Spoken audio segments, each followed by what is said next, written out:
Welcome to Motivated to Lead podcast, helping you become a better leader.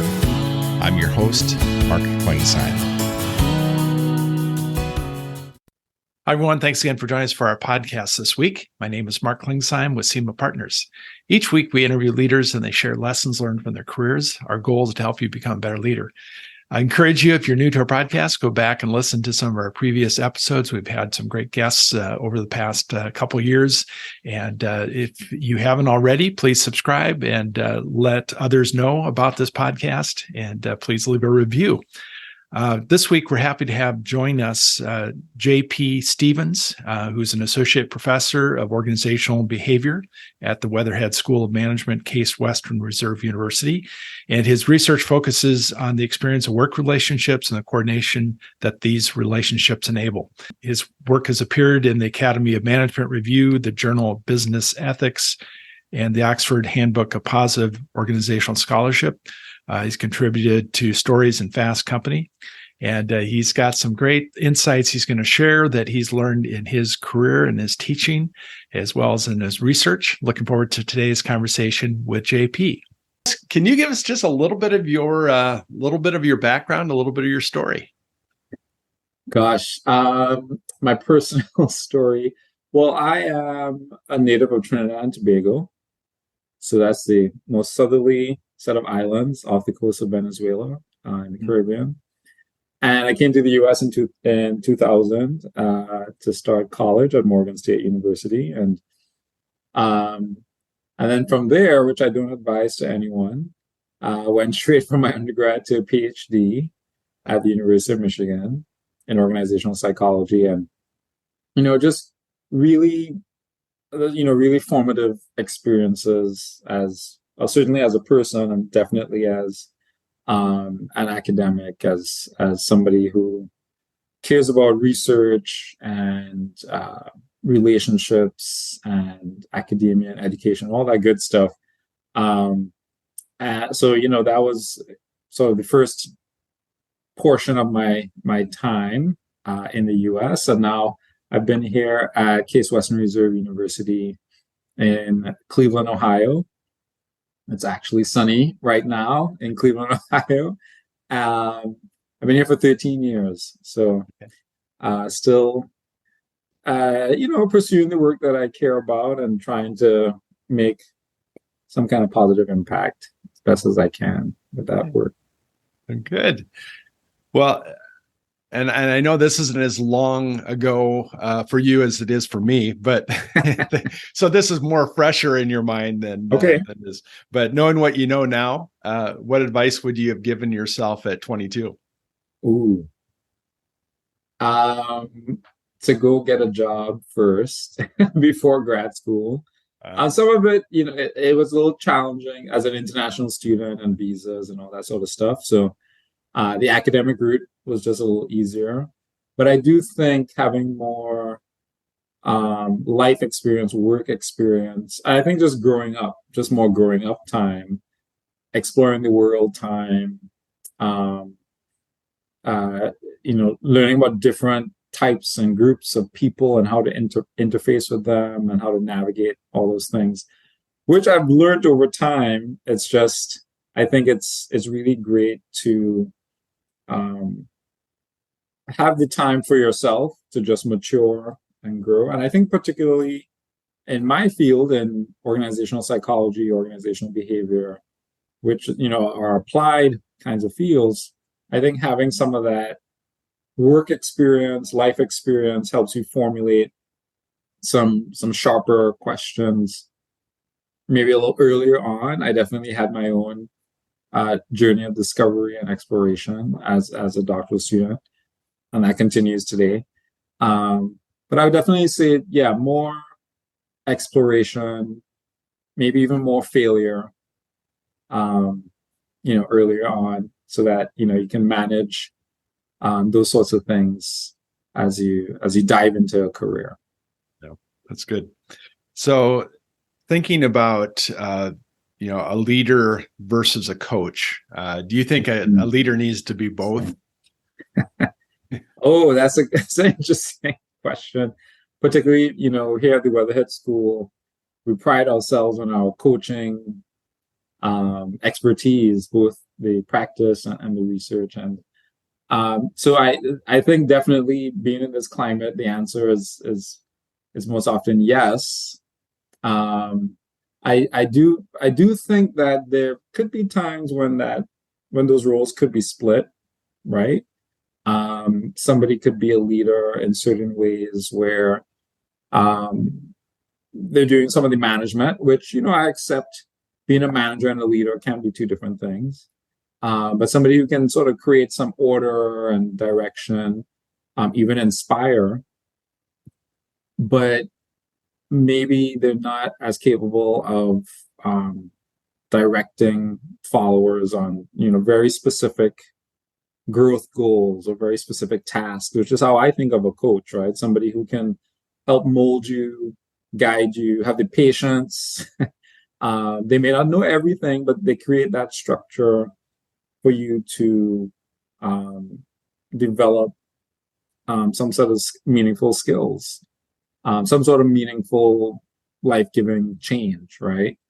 And I think for a leader to do that well, they need to be probably a little more hands-on, right? So you can be very inspiring, but then can you also be sort of in the weeds at certain times to really help grow that person? And that's a tough, a tough ask. But I do think if you can figure that out, then I think you'll have some very happy, very happy people around you. So we talked a while back, and I think in the conversation we talked about the importance of having a North Star, kind of that self leadership. Talk a little bit about that and the importance of that as a leader. Yeah, so that's one of those things that if I go back to the advice to my younger self, that I would definitely have done more.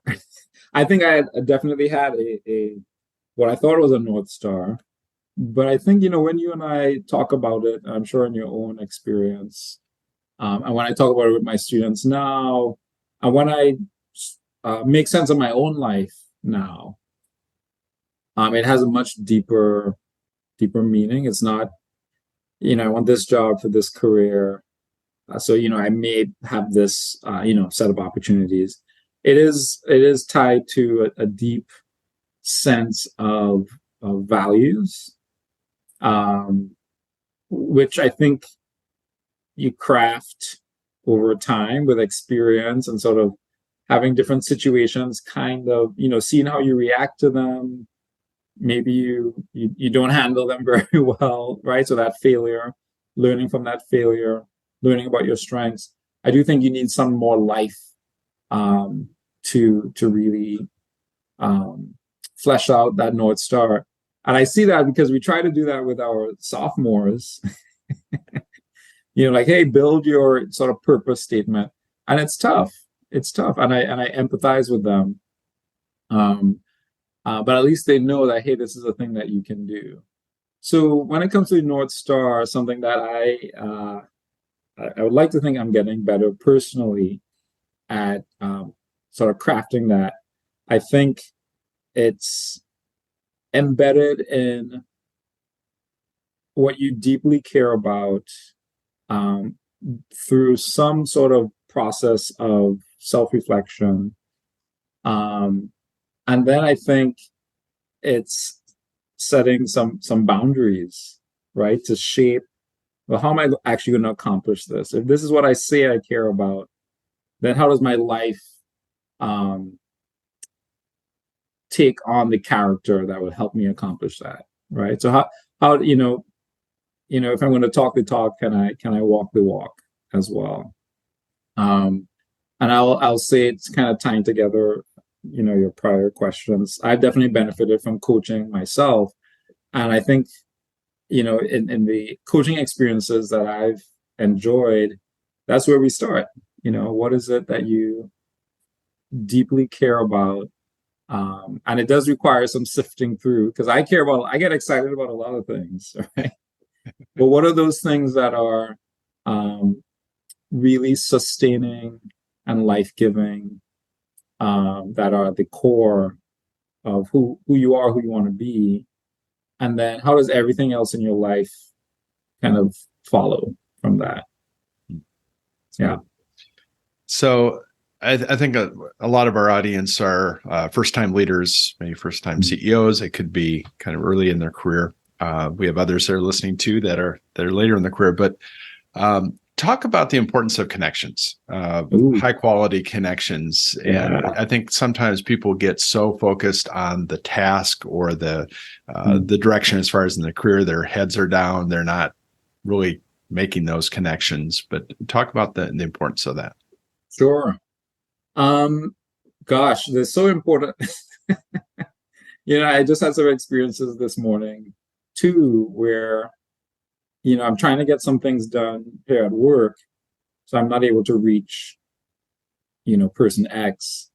And, in order to reach them, I need to go through some other people. And it's not about going over other people's heads or anything like that. And of course, being thoughtful and mindful about how you do that. But no, that's just one example where, in a very transactional way, you can think of the connections as helping you get to a resource. But high quality connections, while all that's very important, in your organization, particularly as you're just getting started, you need to know the different players, get a sense of the organizational landscape, who are the gatekeepers to certain resources. Are you aware of that? And, what kinds of relationships are you crafting with those people? But the idea of high quality connections sort of takes it, I think, to another level where the relationship itself is the resource, right? I'm not using you to get something that I care about, which is not what we want at all. Because, I wouldn't feel great doing that or being treated like that. So taking the time to build those resources, particularly as a young person, I think is really important. And when we think of high quality connections, I've done some research on that. It's based on Jane Dutton's work and Emily Heafy's work. And it's the idea that, even in this conversation we were having, Mark, we haven't had a year's long friendship, but in this moment, we can both have a sense of, am I learning something? Am I growing? Am I feeling more alive or more energized? Or am I feeling more deflated and I'm ready to go take a nap, right? Like we feel that intrinsically as human beings when we're in connection with other human beings. And all those things I just listed, am I getting some more information? Are you helping me think about myself in a different way than when we started, 5 minutes ago? Do I now feel inspired, elevated, so that I'm going to go do something else that I maybe hadn't thought of before? And of course, there's physiological benefits too, right? In terms of my blood pressure, in terms of the good reward-based hormones and neurotransmitters. All those things are happening when we're in these very positive moments of connection. And I think you're right. We often, we come to work and we're trying to get things done. I know I've been there. And I think we lose sight of, even taking 5 minutes to chat with somebody on the way to the office can be a great benefit to me and to them, right? And just a brief example, healthcare, which I care about since I'm married to a physician, and I am working on how to improve high quality connections with nurses, given the burnout that caregivers have faced in the pandemic. So I was just in the doctor's office this morning, and I was told, I drove 40 minutes, and I was told, oh, this is a 10-minute session. I was like, okay. I was like, great. And I could feel myself getting frustrated when I heard that. And I heard my own frustration in response. But this person's sitting across from me, taking in my info, and I'm like, well, they probably had multiple sort of 10-minute encounters where they're just, putting things in a computer I'm sure they might be craving some sort of meaningful interaction themselves. Sure. And not that I have any superpowers, but it did strike me that, you know what, I can probably drop some of my own frustration. It's not going to change anything about the situation. And we talked about where we were from, and and he was so apologetic as we were waiting on the nurse practitioner to get in. And then I talked with her, and she was so apologetic because she was rushing around from patient to patient, and we talked. I said, yeah, my spouse is a physician, like I understand. And you can see the kind of relief in her.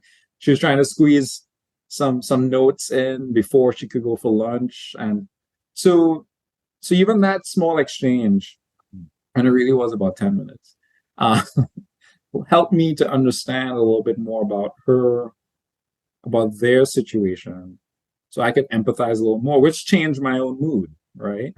Yeah. And then I could go on with a sense that, hey, I got treated pretty well in that short time frame. Maybe I wish they didn't have to talk so quickly to get to the next page. But the fact that we could even exchange and commiserate about the state of healthcare together while I'm receiving some care felt good. I felt cared for, I felt seen, I felt understood. And I would like to think that it was mutual, that they could sense that I was empathizing with their feeling very rushed and wishing they could have a more in-depth examination time.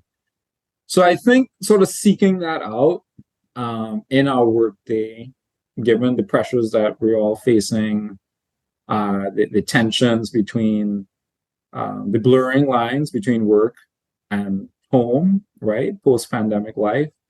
I think if we can get intentional about, do I have those moments across my day where I can craft a hike, that sense of mutual caregiving, feeling seen, where I learned something new, all that sort of stuff, I think could be helpful.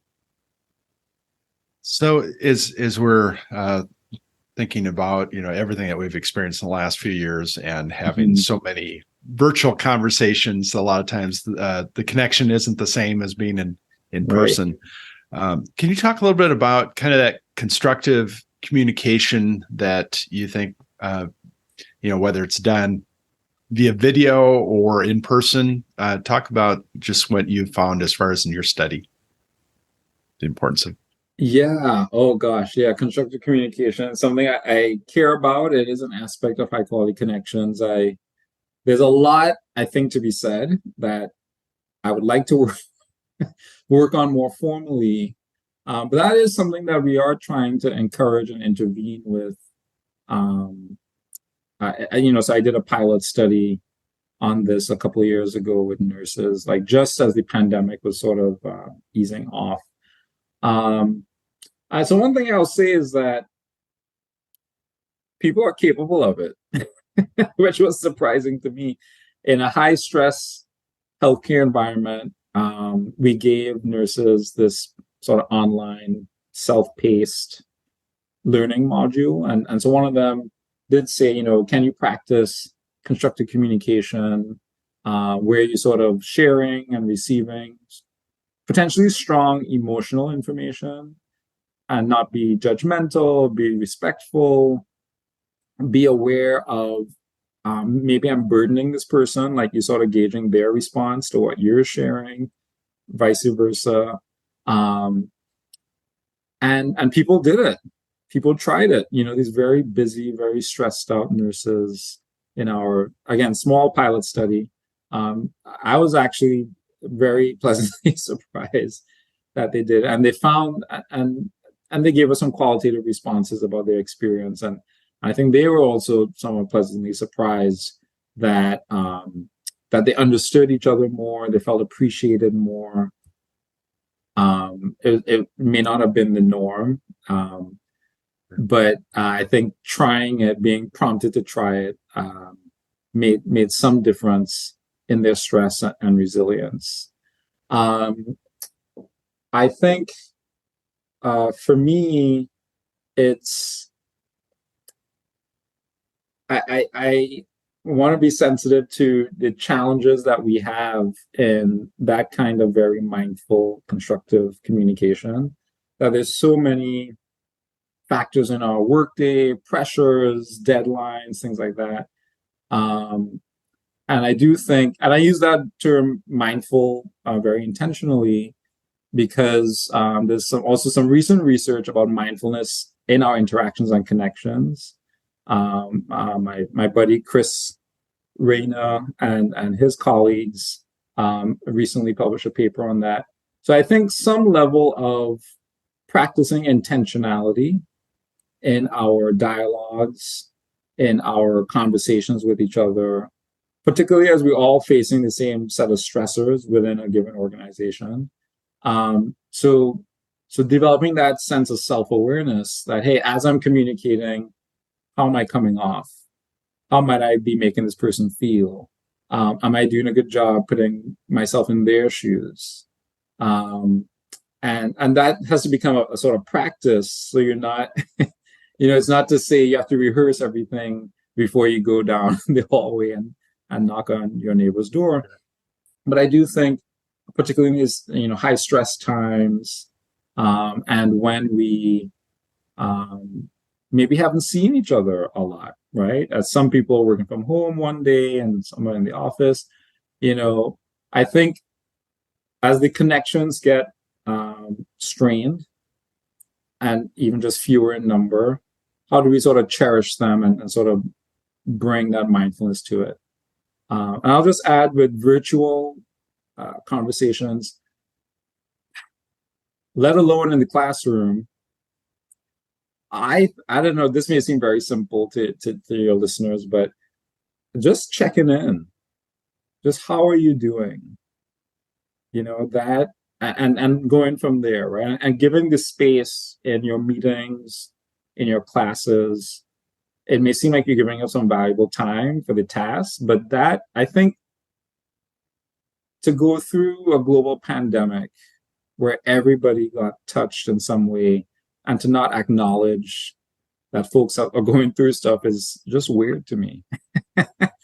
So when I came back to teach, because I was on leave actually during the pandemic, and I came back to teach in fall of 21, and I was asking students, I mean, we were all masked up and, it's a strange situation. And, how are you doing? How are your families doing? You don't know if somebody's family member died or not, or sick. And I did have some students come up to me and say, yeah, no one else is asking us that question.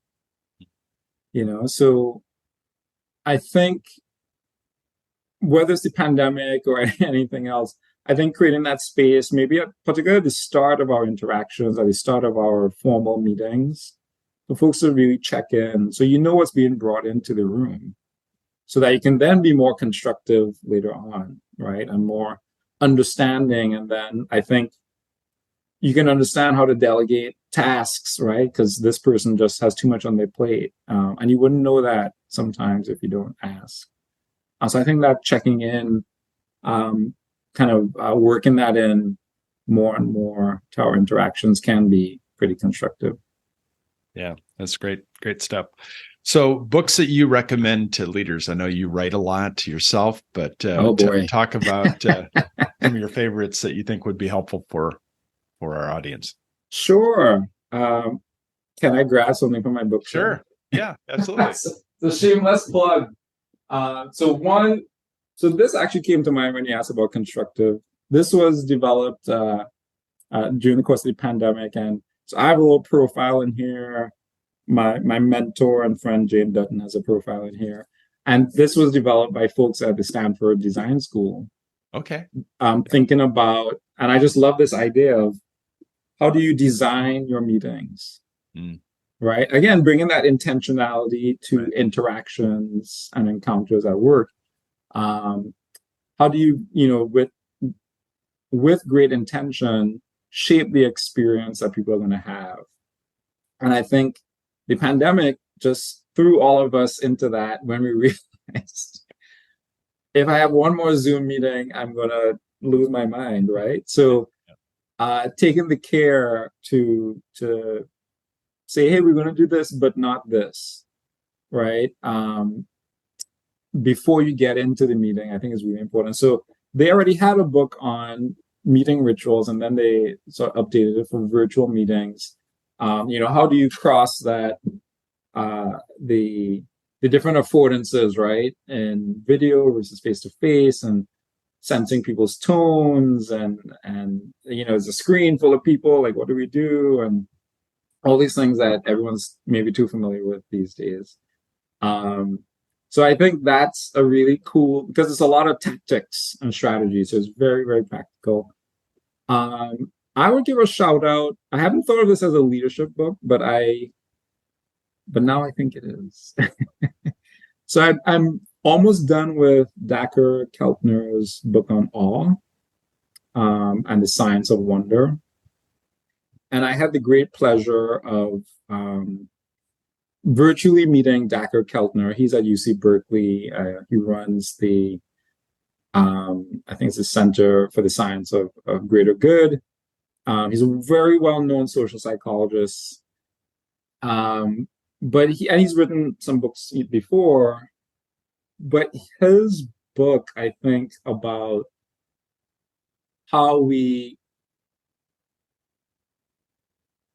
what triggers awe, right? The sensation of being connected to something larger than ourselves, that has, these accompanying, you feel it in your body, and it can spark some great epiphanies and different ways of thinking that you wouldn't have predicted before you had that awe experience. And his research, his decades-long research program, illustrates just how universal that sensation of awe is, but also how it's tied to some of the greatest discoveries that we've had in science and society. Of course, think of art, think of music, but also our scholarship and what we know about our planet.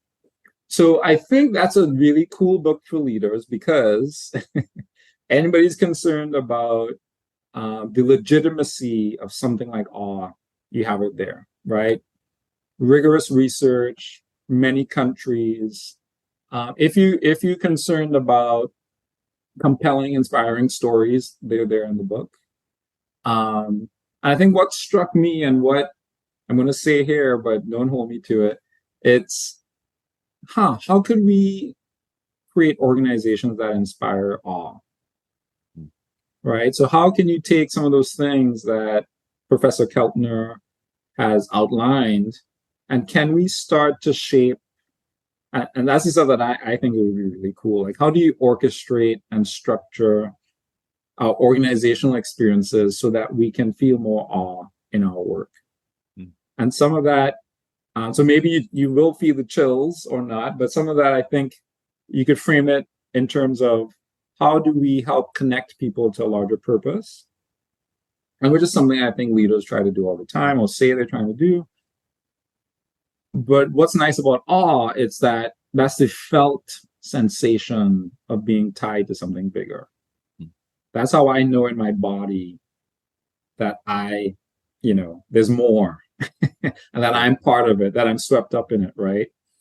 So I think there could be a disconnect in our organizations, right? Where we talk a lot about values, mission, vision, purpose, a lot of retreats and strategic planning, right? We all know this. Maybe it ends up somewhere on a shelf. Right. Yep. But how do you actually get people to feel it? I think that's the challenge. And I maybe have a few ideas. I'm working on my own book. But I do think sort of acknowledging that disconnect. And I think it's such a glorious, maybe I'm pie in the sky, but imagine if people did show up awestruck by their work, right? And we know quite a bit about different ways to motivate people, how to connect them to purpose.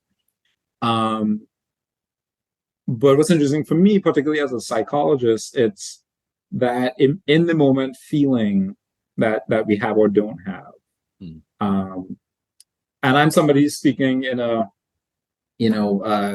Frank Gehry designed building, right? That was designed to inspire some sense of awe with people coming in, right, to learn about management. So we put a lot of money into these kinds of things, right? And there's a lot of energy and effort. What's our strategic vision? What's our purpose statement? But then how do we know that we're actually creating that sensation of awe in the people we care about, particularly with, very low engagement scores that Gallup keeps tracking year on year. Sure. I don't think it's getting any better. And now we have this challenge of splitting, working from home, working in the office. How do you handle hybrid arrangements? So the connectivity is disrupted. The sense of being tied to a particular place and a particular set of people is disrupted. So I think leaders would do well to learn more about, the science of awe and just kind of let's start experimenting with how we can do that for folks. Yeah.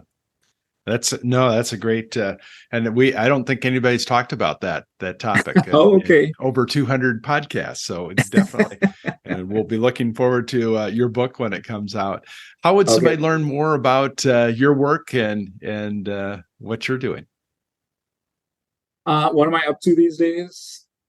Is that the big question? So, well, tied to that, my big I have a number of different projects. My big project has been with the Cleveland Clinic and working with the Office of Construction.